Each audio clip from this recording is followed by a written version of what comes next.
ఒక చిన్న ప్రశాంతమైన గ్రామంలో ఒక అమ్మాయి ఒంటరిగా ఇంట్లో ఉంది. తల్లిదండ్రులు ఊరికి పని మీద వెళ్లారు. ఆమె చదువులలో నిమగ్నమై ఉన్నది. కాని ముప్పు దగ్గరికి వస్తోంది అన్న విషయాన్ని తెలియక, ఆమె ఒంటరిగా ఉందన్న విషయం తెలిసినా కొంతమంది దుర్మార్గులు ఆ ఇంటివైపు అడుగులు వేస్తారు.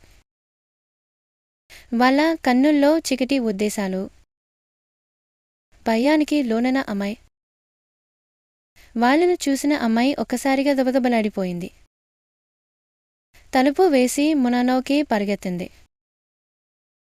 కేకలు వేసింది. కాని ఆ ఊసును వినేవాడు ఎవరూ లేరు. ఆకాశం నుండి దిగినట్టుగా కొన్ని కోతులు ట్రీటాప్ నుండి జంప్ చేసి దిగాయి. ఇవి సాధారణ కోతులు కావు. తెలివిగా, ధైర్యంగా, విరోచితంగా కనిపించాయి. వాళ్ళు వెంటనే దాడికి దిగారు. ఆ దుర్మార్గుల మీద గుద్ది గట్టిగా కొట్టి తరిమేశాయి. వాళ్ళు అరుస్తూ భయంతో పారిపోయారు. ఆ కోతులు మౌనంగా ఆమెను చూస్తున్నాయి. వాళ్ల కన్నుల్లో తాగినది ప్రేమ. ఆమెకిప్పుడు భయం కాదు, భద్రత అనిపించింది.